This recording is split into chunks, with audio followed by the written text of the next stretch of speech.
যুবক ভাইরা মনে আঘাত নেবেন না, আপনারা আমার সামনে এসেছেন, আপনাদেরকে কিছু নসিহতের কথা বলা এটা আমার ইমানি দায়িত্ব। আমার মা বোনেরা বসে আছেন, তাদেরকে কিছু নসিহতের কথা শোনানো এটা আমার দায়িত্ব। আপনারা মানবেন না না মানবেন সে দায়িত্ব আমার নয়, সেটা দায়িত্ব আপনাদের। আল্লাহ নবী সাল্লাল্লাহু আলাইহি ওয়াসাল্লাম শুধু লজ্জাস্থানের জিনাকেই জিনা হিসেবে উল্লেখ করেন নাই, ব্যভিচার হিসেবে রাসূল বলেন ওয়াল আইনানি জিনাহুমান নাজরু, চোখ দিয়া পরনারীর দিকে তাকানো এটা হচ্ছে চোখের জিনা। ওয়াল উযুনানি জিনাহুমাল ইস্তিমা, কানের জিনা হচ্ছে কান দিয়া পরনারীর কথাকে আকর্ষণ সহকারে শোনা, এটা কানের জিনা। হাতের জিনা হচ্ছে হাত দিয়ে পরনারীকে স্পর্শ করা, পায়ের জিনা হচ্ছে সেদিকে এগিয়ে যাওয়া, লজ্জাস্থানের জিনা হচ্ছে সেটাকে আমলে বাস্তবায়ন করা। কোরআন মাজিদে একটা আয়াতও পাবেন না যেখানে সরাসরি জিনা করতে নিষেধ করা হয়েছে, বরং জিনাকে এত মারাত্মকভাবে উপস্থাপন করা হয়েছে। আল্লাহ কোথাও বলেন নাই ওয়ালা তাজিনা, তোমরা জিনা করো না, বরং কঠিন ভাবে আল্লাহ বলেছেন ওয়ালা তাকারাবুজ জিনা, জিনার ধারে কাছেও তোমরা যেও না। ভাবা যায় কথাটা, কথার গভীরতা বুঝবেন। একটা হচ্ছে জিনা করো না, আরেকটা হচ্ছে জিনার ধারে কাছেও যেও না। ধারে কাছে না যাওয়ার ব্যাখ্যা কি? ধারে কাছে যেও না কথার অর্থ হলো ওই পরিবেশে যাওয়া হারাম যে পরিবেশে গেলে জিনা করতে মনে চায়। সিনেমাতে আপনি যেতে পারবেন না, সিনেমা হলে আপনি যেতে পারবেন না, কনসার্টের মধ্যে আপনি যেতে পারবেন না, স্টেডিয়ামে নারী পুরুষ একসাথে বসে আড্ডা দিয়ে খেলা আপনি দেখতে পারবেন না, যে সমস্ত বিবাহের অনুষ্ঠানে গান বাজনা হয়, গায়ে হলুদের নামে নষ্টামি হয়, ভণ্ডামি হয়, পর্দা পুশিদার খেলাফ অবস্থা তৈরি করা হয়, ওই বিবাহের অনুষ্ঠানে আপনি যেতে পারবেন না। আপনার জন্য ওই বিবাহের অনুষ্ঠানে দাওয়াতে যাওয়া হারাম। যদি ওলিমার দাওয়াতে অবস্থা এমন হয় নারীদের জন্য পুরুষের জন্য আলাদা ব্যবস্থা নাই, ওই দাওয়াত আপনি গ্রহণ করবেন না, এটা আপনার জন্য জায়েজ নাই। কথা বলেন না কেন? আমাদের বাংলাদেশে অধিকাংশ বিবাহের দাওয়াতের মধ্যে মুসলমানেরা নারীদের জন্য আলাদা ব্যবস্থা রাখে না, নারী আর পুরুষ সব এক টেবিলে খেতে বসিয়ে দিয়েছে। এটা লজ্জা শরম থাকা উচিত। মানুষের মধ্যে ন্যূনতম শরম যেটা, আপনার স্ত্রী আমার সামনে বসে খাচ্ছে, আমার বউ আপনার সামনে বসে খাচ্ছে, আমি মুসলমান হিসেবে যদি আমাদের ব্যক্তিত্ব থাকে, লজ্জা থাকে, শরম থাকে, এটা আমি কেমনে বরদাস্ত করতে পারবো? এতটুকু লজ্জা নাই, এতটুকু শরম নাই। স্বামী বউকে একেবারে সাজিয়ে গুজিয়ে, বউ আর কি সাজছে, বিবাহের অনুষ্ঠানে নববধূ আর কি সেজেছে, বুইড়া বধূ যে সাজা দিছে। কথা বলে না কেন ভাই? নববধূ বুড়া বধূর সাজা দেখে আফসোস করে বলতেছে আরে আমার সাজা তো ফেল হয়ে গেল। কি লাভ এগুলা করে ভাই? কি ফায়দা এগুলো করে? আপনি সোয়াব করছেন, এই সৌন্দর্যতা পরপুরুষকে আপনি চোখের জিনায় শামিল করছেন, ঝাঁঝালো স্প্রে মেরে সেন্ট মেরে ঘর থেকে বের হয়ে যাচ্ছেন, মাইকের আওয়াজ বাহিরে যাচ্ছে, মা বোনরা শুনতে পাচ্ছেন, যুবকরাও শুনতে পাচ্ছেন। আপনাদের একটা কথা বলি, আমার ছেলের বয়স 5 বছর, আমার মেয়ের বয়স 9 বছর চলে। বাজার থেকে আমি কয়েকটা আতর কিনে এনেছি। আতর কেনার পরে তার ছেলে সবগুলো আতর নিয়ে গেছে। নিয়ে যাওয়ার পরে মেয়ে বলতেছে আমাকে একটা আতর দাও, সে মেয়েকে দেবে না। ও আমার সামনে আমার মেয়েকে বলছে, মানে ওর বোনকে বলছে তুমি আতর নাও কেন? তুমি জানো না মেয়েদের জন্য আতর দিয়ে বাইরে যাওয়া জায়েজ নাই? সুবহানাল্লাহ বলবেন। আল্লাহর কসম এটা আমি ওরা শিখাই নাই। ওদের কার কাছ থেকে শিখলো এটা? ছোট্ট 5 বছরের বাচ্চা তার বোনকে, বোন বড় 9 বছর বয়স চলে, বোনকে বলছে তুমি আতর দিয়ে কি করবা? তুমি জানো না মেয়েরা আতর দিয়ে বাহিরে যাওয়া ঠিক না? সুবহানাল্লাহ বলবেন না? ঘরে ইসলামকে চর্চা করবেন, লালন করবেন, এটা মা বোনদেরকে শেখাবেন, বাচ্চাদেরকে শেখাবেন। বলেন ইনশাআল্লাহ। আপনার সুন্দরী বউটা যখন স্প্রে মেরে ঘর থেকে বের হয়ে গেল, এই ঘ্রাণটা যতজন পুরুষের নাক স্পর্শ করেছে রাসূল বলেছেন ততজন পুরুষের সাথে জিনা করার গুনাহ মহিলার আমলনামায় লিখে দেওয়া হলো। এত সহজ নয়, এত সহজ নয়। সামান্য গ্রাম যদি নাকে মেলে পরপুরুষের সাথে জিনার গুনাহ হয়, রাসূল বলেছেন জাজালো স্প্রে করে ঘর থেকে বের হয়ে যাওয়া নারীটা জিনাকার মহিলা, ঠিক হারাম। সবাই একটু জোরে বলেন কি হারাম। এত বড় হারাম কাজটা খুব হাসি মুখে আমরা করি। অনেক স্বামীরা খুশি হয়ে ঈদের দিনে কিংবা কোনো আনন্দ করার মুহূর্তে নিজের বউয়ের ছবি তুলে ফেসবুকে দিয়ে দেয়, ফেসবুকে দিয়ে আবার পাবলিকের কাছে দোয়া চায়। আরে শিয়ালের কাছে মুরগি বাগি দেয়, কথা বলেন ঠিক না? বলেন নিজের বউয়ের ছবি ফেসবুকে দিয়া দোয়া চাওয়া মানে হচ্ছে শিয়ালের কাছে মুরগি বাগি দিয়া বলা যে আমার মুরগিটা একটু দেখে দেখো। আবার কি বলে জানেন? বলে প্রিয় বন্ধুগণ, আপনাদের নতুন ভাবি, সবাই দোয়া করবেন। দেখতে দেখতে বছর খানিক কেটে গেল, আমরা সুখে আছি। আহারে সুখ, তোমার এই সুখ যে শয়তান কোন দিক দিয়ে বের করে নিয়ে যাবে তার ঠিক নাই। আচ্ছা, আপনি কিভাবে নিশ্চিত থাকলেন আপনার এই বোর্ডের ছবি যে আপনি ফেসবুকে দিলেন অসংখ্য পুরুষের নজরে পড়েছে? আমি ধরে নিলাম যে আপনার বন্ধু সার্কেল সব আল্লাহর ওলি খাজা মঈনুদ্দিন চিশতি, যুক্তির খাতিরে ধরে নিলাম। সবাই যে খাজা মঈনুদ্দিন চিশতি হবে, দুই একজন শাহরিয়ার কবির হবে না। কথা বলেন না কেন? দুই একজন যে শাহরিয়ার কবির হবে না, গ্যারান্টি আপনাকে দিল কি? শিক্ষক পরিমল ওই ছাত্রীদেরকে ধর্ষণ করেছে, এরকম দুই একটা লম্পট যে আপনার বন্ধু মহলে নাই, এটা আপনি নিশ্চিত কেমনে হলেন? আপনার বউয়ের ছবি দেখে আপনার সে লম্পট বন্ধুরা মনে ভাবে, আরে এটা যদি আমার কাছে আসতো একদিন। কি শুনতে খুব খারাপ লাগতেছে? এর থেকেও জঘন্য কথা সে মনে মনে চিন্তা করে। হারাম। আল্লাহর নবী এই পুরুষদেরকে দাইয়ুস বলেছেন। আল্লাহর নবী কি বলেন শুনেন, হুজুর বলেন, সালাসাতুন কদ হারামাল্লাহু আলাইহিমুল জান্নাহ, তিন শ্রেণীর মানুষের জন্য আল্লাহ তার জান্নাতটাকে হারাম করে দিয়েছেন। আল্লাহ, এর মধ্যে এক নাম্বার হচ্ছে মুদমিনুল খামর, যারা মদ পান করে তাদের জন্য জান্নাত হারাম। দুই নাম্বার হচ্ছে ওয়াল আকু, পিতা মাতার অবাধ্য সন্তান যারা, তাদের জন্য জান্নাত হারাম। তিন নাম্বার ওয়াদাইয়ুসুল্লাযী ইউকিররু ফি আহলিহিল খাবাস, ওই দাইয়ুস পুরুষ যে পুরুষ তার অধীনস্থ পরিবার পরিজনের মধ্যে অশ্লীলতা থাকার পরেও সে প্রতিবাদ জানায় না। দাইয়ুস বলা হয়েছে অধীনস্থ নারীদেরকে যদি আপনি অশ্লীল কাজে সাহায্য করেন। অনেক বাবারা আছে ঈদের মধ্যে জিন্সের প্যান্ট কিনে দেয় মেয়েকে,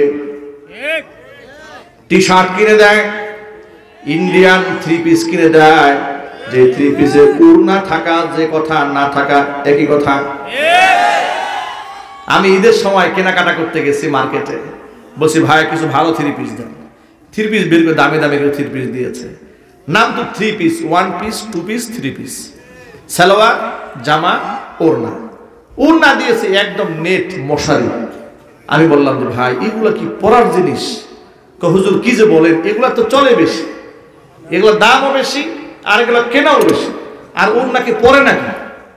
আপনি কিসের ওড়না ওড়না করেন? ওড়না তো অনেক মেয়েরা পরেই না, পরলেও এক সাইড দিয়ে এমনি ফেলায় রাখে, ঠিক না বলেন? এই সমস্ত পোশাক পরা হারাম। এমন পোশাক পরা কি জোরে বলেন হারাম। আল্লাহর নবী সাল্লাল্লাহু আলাইহি সাল্লাম বলেছেন, কিয়ামতের আগে এমন কিছু নারীদের আবির্ভাব ঘটবে, নিসাউন কাসিয়াতুন আরিয়াতুন, এমন কিছু মহিলারা কিয়ামতের আগে তাদের আবির্ভাব ঘটবে দুনিয়াতে, আমার উম্মতের মধ্যে হবে তারা। নিসাউন এমন নারী, কাসিয়াতুন আরিয়াতুন পোশাক পরেও তারা উলঙ্গ থেকে যাবে। মুহাদ্দিসিনে কেরামরা ব্যাখ্যা করে বললেন, পোশাক পরে মানুষ কেমনে উলঙ্গ থাকে? শোনো, পোশাক পরে উলঙ্গ থাকার দুইটা ব্যাখ্যা মুহাদ্দিসরা বলেছেন। একটা ব্যাখ্যা হলো এত বেশি টাইট ফিট জামা মেয়েরা পরবে, অঙ্গ প্রত্যঙ্গের ভাঁজ বাহির থেকে বোঝা যাবে, এটা একটা ব্যাখ্যা। আরেকটা ব্যাখ্যা হচ্ছে এত টাইট ফিট জামা পরে নাই, কিন্তু এত ফিলফিলে পাতলা পোশাক পরেছে, যে ফিলফিলে পাতলা পোশাক পরার কারণে ভিতরের অঙ্গ প্রত্যঙ্গ বাহির থেকে ফুটে ওঠে। এর সাথে আরো কিছু আলামত আছে। নবীজি বলেছেন মুমিলাতুন মাইলাতুন, তারা পরপুরুষকে নিজেদের প্রতি আকৃষ্ট করবে, নিজেরাও পরপুরুষের দিকে তারা আকৃষ্ট হয়ে যাবে। তাদের মাথার হেয়ার স্টাইল সম্পর্কে রাসূল বলেন রুউসুহুন্না কাআসনিমাতিল বুখতিল মাইলা, উটের কুজের মতো, কুজ যেমন উঁচা থাকে এদের মাথার খোপা একেবারে তালুর মধ্যে বেঁধে উটের কুজের মতো উঁচা বানায় রাখবে। উট যখন রাস্তায় হাঁটে উট কুজ যেমন ডানে বামে দুলতে থাকে, এই সমস্ত মেয়েদের মাথার খোপাটা একেবারে তালুর মধ্যে বানায়া নিজেকে আরেকটু লম্বা লম্বা বানিয়ে পরপুরুষের দৃষ্টি আকর্ষণ করবে। এই সমস্ত খাসিলতের মেয়েরা লা ইয়াদখুলনাল জান্নাতা ওয়ালা ইয়াজিদনা রিহাহা, এরা জান্নাতে তো প্রবেশ করবে না, জান্নাতের খুশবু পর্যন্ত নাকের মধ্যে ওরা পাবে না।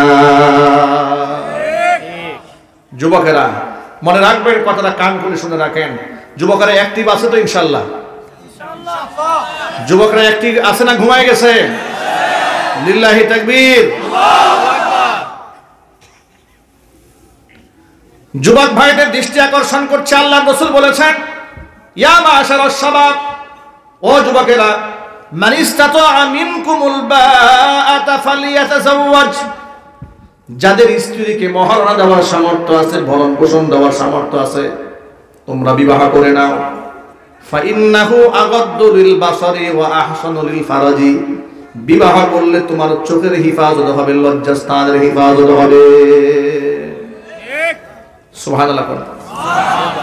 আমার একান্ত এক ভক্ত, এক সময়ের খুব লম্বা সময়ের মুসল্লি, আমাকে একদিন দেখে বলছেন হুজুর আপনি আমাকে একটা তাবিজ লিখে দেন। কি সমস্যা ভাই? আমি তো তাবিজ কবজ লিখি না, এই ব্যবসা আমি করি না, তো হঠাৎ করে আপনার তাবিজের প্রয়োজন হলো কেন? বল হুজুর আর পারছি না, আমার একটি মাত্র ছেলে রাতের বেলায় বাসায় ফিরতে চায় না, রাত 12টা বাজে, 1টা বাজে, 2টা বাজে, কখনো 3টা বাজে বাড়ি ফেরে, কখনো বাসায় আসে না, বন্ধু মহলে পড়ে থাকে। এমন একটা তাবিজ দেন যাতে করে ছেলে আমাদের কথায় উঠে, আমাদের কথায় বসে, আর যেন সঠিক সময় বাসায় চলে আসে। একটা মাত্র ছেলে, দিনকাল ভালো নয়, কোথায় কার আড্ডায় চলে যায়, একটা দুর্ঘটনা ঘটে গেলে ওর মা ওকে নিয়ে খুব টেনশনে আছে। ওর মা আমাকে খুব করে রিকোয়েস্ট করেছে হুজুর কাছে যান, একটা তাবিজ লিখে নিয়ে আসেন। আমি বললাম ভাই আমি লিখি না তাবিজ, এগুলো ব্যবসা আমি করি না, তবে আপনাকে আমি একটা ভালো পরামর্শ দিতে পারি। তিনি বলে হুজুর দেন পরামর্শ। পরামর্শ হচ্ছে আপনার যে ছেলেটা বাড়ি ফিরতে চায় না, বন্ধু মহলে পড়ে থাকে, তাকে বিবাহ করে দেন। এই কথা শোনার পরে তিনি আমাকে কি জবাবটা দিলেন শুনে। তিনি বলেন হুজুর এটা কোনো কথা বললেন, আমার ছেলের বয়স মাত্র 21 বছর। মাত্র কত বছর? মাত্র 21 বছর, ইউনিভার্সিটিতে মাত্র ভর্তি হয়েছে উত্তরাতে। তো এই অবস্থা যদি বিবাহ করে, ওর একটা ক্যারিয়ার আছে না। আজকে আমাদের গার্জিয়ানরা আমাদের সন্তানদের ক্যারিয়ারের নামে ক্যারেক্টার গুলো শেষ করে দিচ্ছে। ক্যারিয়ার গড়ো, ক্যারিয়ার গড়ো, ক্যারিয়ার গড়ো, এটা বলতে বলতে ক্যারেক্টার শেষ, চরিত্র শেষ, আখলাক শেষ, 2 দিন পরে খালতু বোন নিয়ে পালাইছে। ফর এক্সাম্পল বলেছি, পালিয়ে গেছে, মান সম্মান সব দুলিশাত করে দিয়েছে। তো তিনি আমাকে বলে হুজুর এটা ঠিক হচ্ছে না, আপনি তা না, আমি যা বলেছি আপনি তাই করেন, আপনার ছেলেকে বিবাহ করায় দেন, দেখবেন ইনশাল্লাহ আপনি যে সমস্যার সম্মুখীন হয়েছেন দূর হয়ে যাবে। তিনি আমার কথা মান্য করলেন।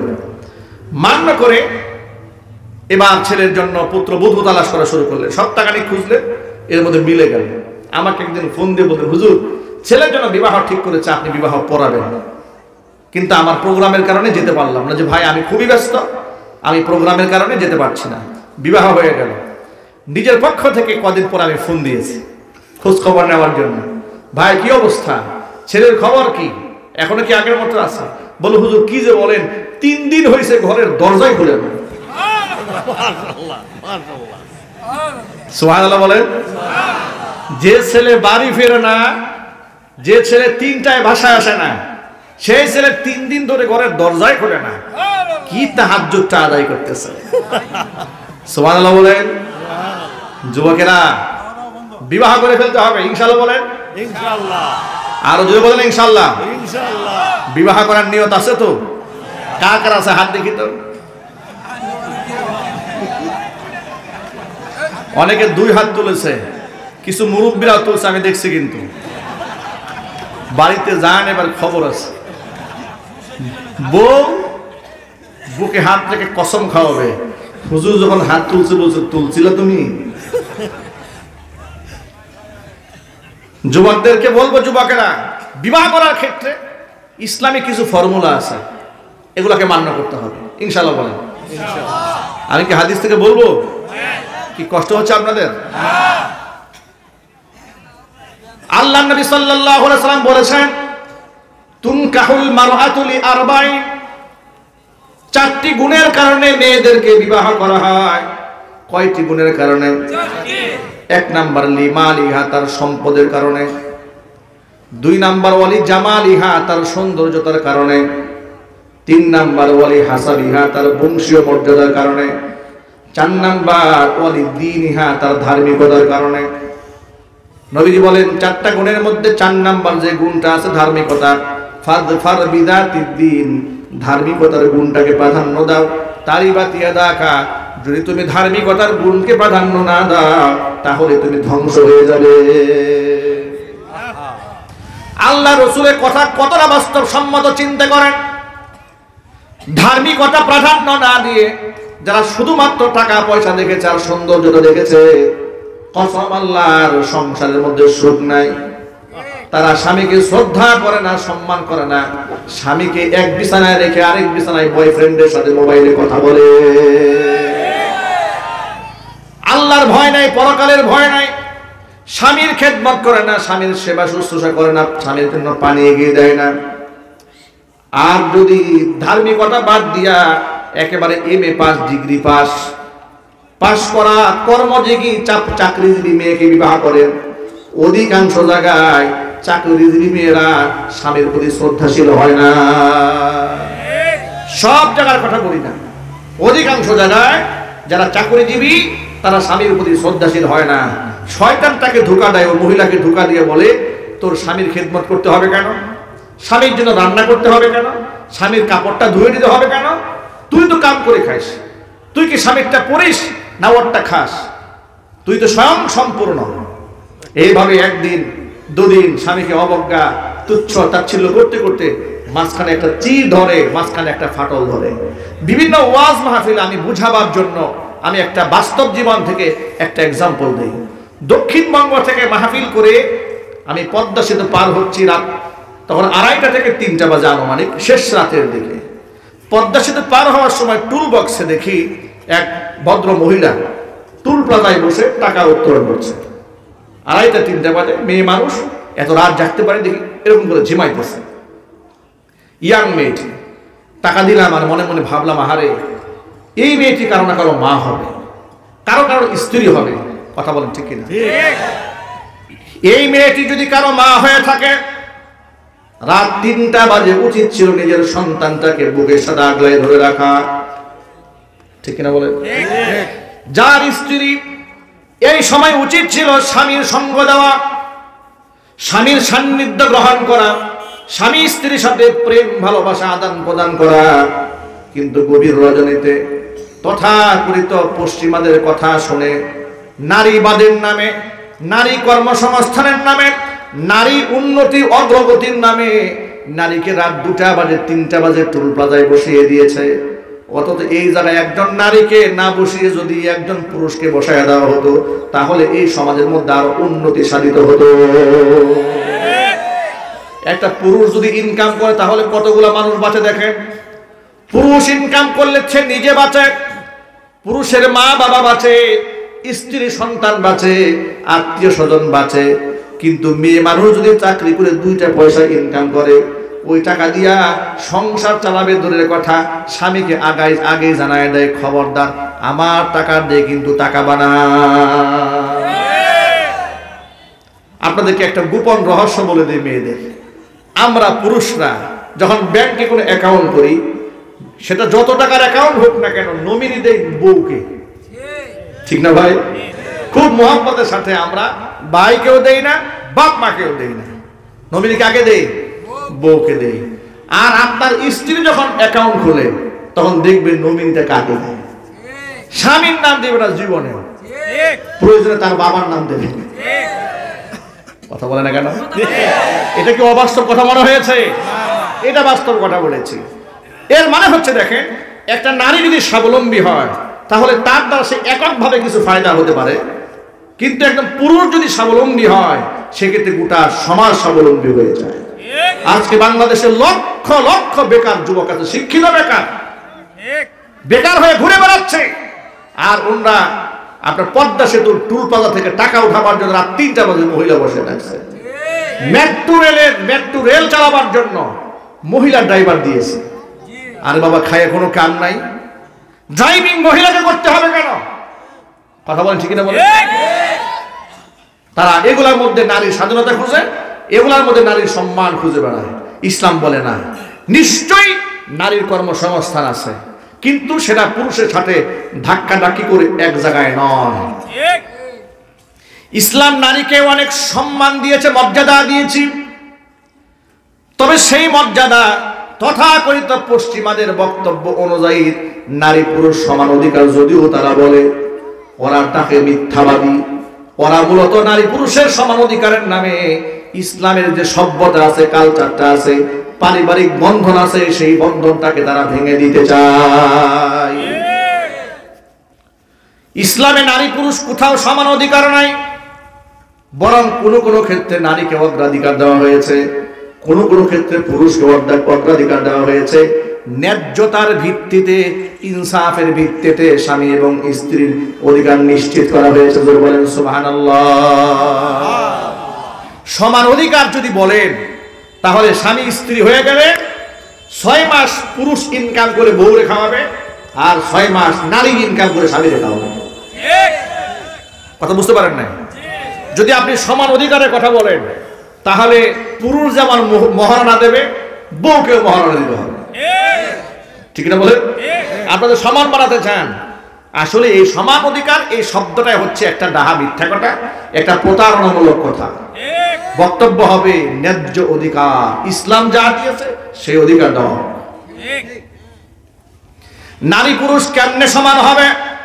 যেখানে পুরুষের কোনোদিন সমান হয় না, বাবা আর ছেলে কোনোদিন সমান হয়, শিক্ষক আর ছাত্র কোনোদিন সমান হয়, ইমাম সাহেব আর মুয়াজ্জিন, ইমাম সাহেব আর পেছনের মুসল্লি কি সমান হয়? যদি পুরুষের সমান না হতে পারে, নারী আর পুরুষকে আপনি কোন দিক থেকে সমান বানাতে চান? যদি সমান বানাতে হয়, যে সমস্ত বুদ্ধিজীবীরা বলে আমরা নারীদেরকে সমান অধিকার দিতে চাই, ওই বুদ্ধিজীবীদেরকে বলবো, তোমার বউ এই বছর পেটে বাচ্চা গর্ভে ধারণ করবে, আগামী বছর তুমি ধারণ করবা। কথা বলেন? যদি না পারো তাহলে জুতা পিটা করা হবে। এই ভণ্ডামি বাদ দিতে হবে। এই ভণ্ডামি করে করে গোটা সমাজটাকে নষ্ট বানায় দেওয়া হচ্ছে। আমার নিকটতম একেবারে খুব ঘনিষ্ঠ, আমার আপন ভাগ্নি জামাই, তিনি শাহজালাল বিজ্ঞান প্রযুক্তি বিশ্ববিদ্যালয়ের একজন সম্মানিত শিক্ষক এবং হলের প্রক্টর। তো দায়িত্ব থাকা অবস্থায় তিনি একদিন আমাকে এসে বলছেন, মামা, বিশ্ববিদ্যালয়ে শিক্ষকতা করি, রাত 10টা বাজে ছেলে মেয়েরা হাতে ধরে ঘুরে বেড়ায়। ওই শিক্ষক হিসেবে একদিন একটা মেয়েকে বললাম যে, আচ্ছা তুমি যে রাত এই 10টার পরে হল থেকে বের হয়ে গেল, বিশ্ববিদ্যালয়ে বিরাট অঙ্গন, ঘুরে বেড়াচ্ছ বয়ফ্রেন্ডের হাত ধরে, তোমার কি জীবনের নিরাপত্তা আছে? তোমার নিরাপত্তা কে দেবে? বিশ্ববিদ্যালয়ে মেয়ে শিক্ষককে বলে, কেন স্যার আপনারা আছেন না আমাদের নিরাপত্তা দেওয়ার জন্য? নাউজুবিল্লাহ, কি আসতে বললেন? আহা, আমার যুবকেরা, অনেক কথা হয়ে গেল, শুধুমাত্র এই কথাটা বোঝাতে চাই, আপনি একজন দিনদার ইমানদার স্ত্রীকে গ্রহণ করবেন, আপনার সংসারের মধ্যে আল্লাহ রাব্বুল আলামিন সুখ এবং রহমতের বৃষ্টি বর্ষণ করবে। মেয়ের মধ্যে যদি দিন না থাকে, খালি সৌন্দর্যটা খুঁজে বেড়ান, তাহলে অবস্থা কত খারাপ হবে, ভয়াবহ হবে। দেখেন, সিনেমার নায়ক নায়িকা যারা সারা জীবন অবৈধ প্রেম ভালোবাসা মানুষদেরকে উস্কায়া দেয়, ওরাই শিখায় জীবনের প্রেম একবার আসে, বিবাহ জীবনে একবারই হয়। সিনেমার মধ্যে বোঝাবার চেষ্টা করে, কিন্তু ওদের বাস্তবিক লাইফে বউ যে কয়টা আছে তার কোনো হিসাব নাই। আর চরিত্রের তো কোনো বালাই নাই, ঠিক কিনা ভাই? এক যুবক আমাকে একদিন বলে, হুজুর আপনি তো সারা দেশে ওয়াজ করেন, কত রকমের মানুষের সাথে আপনার পরিচয়, আপনি মেহেরবানি করে আমার জন্য একটা দিনদার পাত্রী খুঁজবেন, একদম মাদ্রাসা পড়ুয়া, দাওরাই হাদিস পাশ করেছে, হাত মোজা পা মোজা পরে পবিত্র একটা নারী আপনি তালাশ করে দেবেন। আমি খোঁজ খবর নিয়ে দেখলাম যে আমাকে এতগুলো ডিমান্ড করলো যে এমন একটা আবেদা জাহেদা মেয়েকে স্ত্রী হিসেবে তার জন্য সিলেক্ট করতে, ও 4-5টা প্রেম করে বেড়ায়। আচ্ছা আপনাদেরকে বলি, আপনি যে 4-5টা প্রেম করলেন আর আপনি দিনদার ইমানদার খুঁজলেন, আপনার কাছে কি মনে হয় আপনি দিনদার ইমানদার মেয়ে পাবেন? না। কোরআনে কারীম স্পষ্ট সূরা নূরে বলে দিয়েছি, আল খাবিসাতু লিল খাবিসিনা ওয়াল খাবিসুনা লিল খাবিসাত ওয়াত তাইয়িবাতু লিত তাইয়িবিনা ওয়াত তাইয়িবুনা লিত তাইয়িবাত। খারাপ মহিলাগুলা খারাপ পুরুষের জন্য বরাদ্দ, খারাপ পুরুষগুলা খারাপ নারীদের জন্য বরাদ্দ। উত্তম রমণীগুলা উত্তম পুরুষের জন্য বরাদ্দ, উত্তম পুরুষগুলা উত্তম রমণীদের জন্য বরাদ্দ। জোরে বলেন সুবহানাল্লাহ। আমার এক ঘনিষ্ঠ মুসল্লি একদিন আমাকে বলে, হুজুর রংপুরে বাড়ি, ফোন দিয়েছে, হুজুর আপনার বয়ান শুনে মুখে লম্বা লম্বা দাড়ি রেখেছি, সুন্নতি পোশাক পরি, 5 ওয়াক্ত নামাজ জামাতের সাথে আদায় করি, বাড়িতে আসছি বিবাহ করার জন্য। 3টা পাত্রী দেখেছি, পাত্রীপক্ষ আমাকে সব দিক থেকে পছন্দ করে, কিন্তু একটা কন্ডিশন দেয় যে জামাইয়ের মুখে দাড়ি থাকার কারণে একটু বয়স্ক বয়স্ক লাগে। এই জন্য তারা কন্ডিশন দিয়েছে যে দাড়িটা কেটে ফেলার জন্য। সে আমাকে ফোন দিয়ে বলল, হুজুর আমি কি বিবাহের জন্য এখন দাড়িটা কামাতে পারি? আমি তখন তাকে বললাম যে ভাই, রসুলের সুন্নাহর উপরে আপনি এসেছেন, যেই মেয়েটি আপনাকে দাড়ি কামানোর শর্ত দিয়ে বিবাহ করতে চায়, আমি আল্লাহর নামে কসম করে বলি ওই মেয়ের চরিত্র ভালো নয়। ঠিক না বলে? যে মেয়ে আল্লাহ রসুলের সুন্নাহকে অবজ্ঞা করে তার চরিত্র ভালো নয়। আপনি সবর করেন, আল্লাহ তাআলা আপনার জীবনে উত্তম রমণী উপহার দেন। যুবক ভাইরা আমার, ইসলামে আপনাদের অনেক সম্মান আছে। আল্লাহর নবী যুবকদেরকে কত সম্মান দিয়েছেন হাদিস শরীফ থেকে শোনায়। জারির ইবনে আব্দুল্লাহ আল বাজারি রাদিয়াল্লাহু তাআলা আনহু, রাসূলের বিখ্যাত একজন সাহাবী, তিনি বলেন একদিন নবী করিম সাল্লাল্লাহু আলাইহি ওয়াসাল্লামের সান্নিধ্যে আমরা গেলাম। যে রুমের মধ্যে আল্লাহর হাবিব ছিলেন, সাহাবায়ে কেরাম সেই রুমের মধ্যে গেজাগেজি করে ঢুকেছে, চাপাচাপি করে ঢুকে রুমটা তারা একেবারে ব্লক বানিয়ে ফেলেছে। সবাই জায়গা নিয়ে বসে পড়লেন। আমি বসে কোনো জায়গা পেলাম না, রুমের মধ্যে ঢুকে পুরো এক জায়গায় দাঁড়ায় আছি। নবীজি আমার দিকে তাকালেন, জারির বলছেন, জারিরের দিকে তাকিয়ে আল্লাহর হাবিব বলছেন, জারির বসার জায়গাও পাই নাই। বলে না, বসার জায়গা পাইনি। এই কথা বলা মাত্র আল্লাহর হাবিব নিজের গায়ের চাদরটা খুলে আমি জারিরের দিকে নিক্ষেপ করলেন। জারিরের দিকে নিক্ষেপ করে বলছেন, জারির ইজলিস আলা হাদা, তুমি এই চাদরখানার উপরে বসো। জারির ইবনে আব্দুল্লাহ আল বাজারি বলেন, রাসূলের চাদরখানা নিয়ে আমি চোখের মধ্যে লাগাতে থাকলাম, মুখ দিয়া চুমা খাইতে থাকলাম, আর বলতে থাকলাম, আকরামাকাল্লাহু ইয়া রাসূলুল্লাহ, হে আল্লাহর রাসূল, আল্লাহ আপনাকে আরো সম্মান দান করুন, কামা আকরামতানি, আমার মতো একটা আদনা মানুষকে আপনি এত সম্মান দিয়েছেন। আ'আজ্জাকাল্লাহু ইয়া রাসূলুল্লাহ কামা আ'আজাস্তানি, ও আল্লাহর রাসূল, আল্লাহ আপনাকে আরো ইজ্জত বাড়াই দিক, যেভাবে আমার মতো আদনা মানুষকে আপনি ইজ্জত দান করেছেন। আপনার চাদরের উপরে দুনিয়ার কোনো মানুষ বসতে পারে না। জোরে জোরে বলুন সুবহানাল্লাহ। যুবক ভাইরা আমার, আল্লাহ নবী যুবকদেরকে কত সম্মান দিয়েছেন, কত ভালোবেসেছেন, মহব্বত করেছেন। এই জন্য আমরা নবী সাল্লাল্লাহু আলাইহি ওয়াসাল্লামের রেখে যাওয়া আমানত সুন্নাহ ভিত্তিক জীবন যাপন করব, বলেন ইনশাআল্লাহ। আল্লাহ রসুলের সাথে হাসর হোক, এটা কি চাই না আমরা? কারা কারা চান হাত দেখি তো ভাই। আল্লাহ কবুল করেন, জোরে করে আমিন। হাত নামান। নবীজি পন্থা বাতলে দিয়েছেন। হুজুর বলেন, আল্লাহ রাসূল স্পষ্ট বলে দিয়েছেন, মান আহাব্বা সুন্নতি ফাকাদ আহাব্বানি ওয়া মান আহাব্বানি কানা মাই ফিল জান্নাহ। যেই ব্যক্তি আমি রাসূলের সুন্নাহকে ভালোবাসবে সেই ব্যক্তি আমাকে ভালোবাসবে, আমাকে যে মহব্বত করবে সেই ব্যক্তি আমার সাথে জান্নাতে থাকবে। রবিআ রাদিয়াল্লাহু তাআলা আনহু রাসূলের সাহাবী, হুজুরের জন্য ওযুর পানি এগিয়ে দিলেন। নবীজি খুশি হয়ে বললেন, তুমি আজকে যা চাবে তোমাকে তাই দেওয়া হবে। সাহাবী খুশি হয়ে বললেন, ইয়া রাসূলুল্লাহ, দুনিয়াতে আপনার কাছে কিছুই চাই না, একটা মাত্র জিনিস চাই, নাসআলু মুরাফাকাকা ফিল জান্নাহ, জান্নাতে আমি আপনার সাথী হয়ে থাকতে চাই। আল্লাহর হাবিব বললেন, ও সাহাবী, ফাইন আইনি আলা যালিকা বিকাসরাতিস সুজুদ, জান্নাতে যদি তুমি আমার সাথে থাকতে চাও, বেশি বেশি নামাজ পড়ে আমাকে সাহায্য করো। বেনামাজি ব্যক্তিকে আমি আমার সাথে রাখতে পারবো না। জোরে কোন সুবহানাল্লাহ। আল্লাহর নবী বলেন, বেনামাজি ব্যক্তিকে আমি জান্নাতে নিয়ে যেতে পারবো না। সেই জায়গায় আজকে বর্তমান বাংলাদেশে এমন ভণ্ড পীর আছে যে পীর নিজেও নামাজ পড়ে না, মুরিদও নামাজ পড়ে না। কবরে গিয়ে সিজদা দেয়, মাজারে গিয়ে সিজদা দেয়, আছে না নাই? আর জোরে বলেন, আছে না নাই? পীরের পায়ে সিজদা দেয়, পীরকে এত বেশি শ্রদ্ধা করে যে শ্রদ্ধাটা আল্লাহকে করা দরকার ছিল। কোরআন বলে দিয়েছে, ইত্তাখাযু আহবারহুম ওয়া রুহবানাহুম আরবাবাম মিন দুনিল্লাহ, খ্রিস্টানেরা তাদের ধর্মযাজককে রব বানায় বসেছিল আমি আল্লাহর পরিবর্তে, এই জন্য ওরা গোমরা হয়ে গেছে। আজকে উম্মতে মুসলিমার বিরাট একটা অংশ মাজারে গিয়ে সিজদা দেয়, পীরের পায়ে সিজদা দেয়। যদি প্রশ্ন তোলা হয়, তারা বলে ইবাদতের সিজদা দেই না, আমরা তাজিমি সিজদা দেই। তাজিমি সিজদা মানে সম্মানের সিজদা। এক বাক্যে জবাব দিয়ে বলতে হবে, আসমানের নিচে জমিনের উপরে আল্লাহর রাসূলের চাইতে সম্মানিত ব্যক্তি কেউ ছিল? বর্তমানে আছি, ভবিষ্যতে হওয়ার সম্ভাবনা আছে।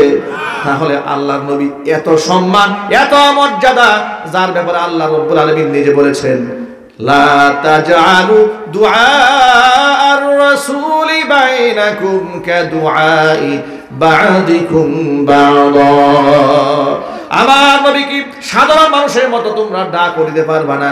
জোরে জোরে বলেন সুবহানাল্লাহ। কারণ নবীজি সাধারণ মানুষ তো ছিলেন না, তিনি ছিলেন মহামানব, যিনি রাস্তায় হাঁটলে আকাশের মেঘমালা যাকে ছায়া দেয়, মরা গাছের নিচে যিনি বসলে যার সম্মানে গাছ জিন্দা হয়ে যায়, পাতা শাখা প্রশাখায় পাতা পল্লবে ফুল বলে ভরপুর হয়ে যায়। জোরে বলেন আল্লাহু আকবার। তিনি সাধারণ মানুষ হতে পারেন না, তিনি ছিলেন মহামানব। এমন একজন মহামানব, এত সম্মানিত ব্যক্তি কিয়ামতের দিন, যিনি জান্নাতের দরজার মধ্যে ঢোকা না দিলে জান্নাতের দরজা খোলা হবে না। সুপারিশ যদি না করেন বিচার কার্য শুরু হবে না। এমন একজন মহামানব জীবনে কোনোদিন মানুষের কাছ থেকে সিজদা গ্রহণ করেন নাই। কোথাকার কোন ল্যাংটা পীর, কোথাকার কোন পাগলা পীর, কথা বলেন, পা বাড়ায় আছে, বুড়ি একটা 32 হাত লম্বা বের হয়ে আছে, বেপর্দা মহিলা সমানে পায়ের মধ্যে সিজদা মারতেছে। ভণ্ডামির একটা সীমা থাকা উচিত, কথা বলেন ঠিক কিনা বলে? সুরে সুরে দরবারের পীর, এগুলার ভণ্ডামি ইউটিউবে ইদানিং আসে, ফেসবুকে আসে। আহারে আহারে, মানুষ এত গুমরা হয় কি করে, এত বিভ্রান্ত হয় কি করে? যুবতী মেয়েরা পীরের পায়ে সিজদা দিয়ে পড়ে আছে। পুরুষ তো সিজদা দিচ্ছে, মহিলা সিজদা দিচ্ছে। ততক্ষণ পরে সিজদায় পড়ে থাকে যতক্ষণ পীর সাহেব হাত দিয়ে ইশারা না দেয়, ততক্ষণ মাথা উঠায় না। আপনাদেরকে বলি ভাইয়েরা আমার, সিজদা দেব কার সামনে? আল্লাহ। আরো জোরে বলেন, আমাকে সম্মান দেওয়ার মালিককে, ইজ্জত দেওয়ার মালিককে, সন্তান দেওয়ার মালিককে। এই দেশে আমরা দেখেছি, সন্তান না হলে মহিলারা বাজারে গিয়ে মান্নত করে, সিন্নি মান্নত করে, টাকা মান্নত করে, ছাগল মান্নত করে। হারাম। আল্লাহর কসম, মাজারে যিনি শুয়ে আছেন তিনি আপনাকে কিছুই করতে পারবেন না। অনেক ভণ্ডরা বলে মাজারে শুয়ে থাকা বাবা তাওয়াজ্জু দিয়ে সন্তান দান করে। নাউযুবিল্লাহি মিন যালিক। জোরে জোরে কোন নাউযুবিল্লাহ। হারাম। মাজারে সিজদা দেওয়া কি হারাম? টাকা দেওয়া কি হারাম? কেন আপনি টাকা দেবেন মাজারে? হ্যাঁ, যদি মাজারের পাশে কোনো এতিমখানা থাকে, আপনি এতিমখানায় দেন। মাজারের কবরের উপর যে টাকাটা দিলেন, আপনার এই টাকা দিয়ে মরা মানুষটা করবে না। কথা বলেন কেন ভাই? আপনি কবরের উপর মশারি টানিয়েছেন, আপনি কি বুঝালেন? এই কবরে শুয়ে থাকা ব্যক্তিকে শোয়ার পরেও মশারি কামড়ায়? কেন মশারি টানাচ্ছেন? কেন ফ্যান লাগিয়েছেন, এই ভণ্ডামি কেন করেন? হারাম, সব শিরিক। গোটা বাংলাদেশ ঘুরে দেখেছি অসংখ্য লোকেরা পীরের পায়ে শ্রদ্ধা দিয়ে সন্তান চাচ্ছে। আমি আমার ছোট্ট খেদমতে একটা কিতাব রচনা করেছি রমজান কেন্দ্রিক। রমজান মাসে আমাদেরকে ভাইয়েরা বোনেরা ফোন দিয়ে জ্বালিয়ে ফেলে, সারাদিন ফোনের পর এই মাসআলা সমস্যা, সেই মাসআলায় সমস্যা, মনের ভুলে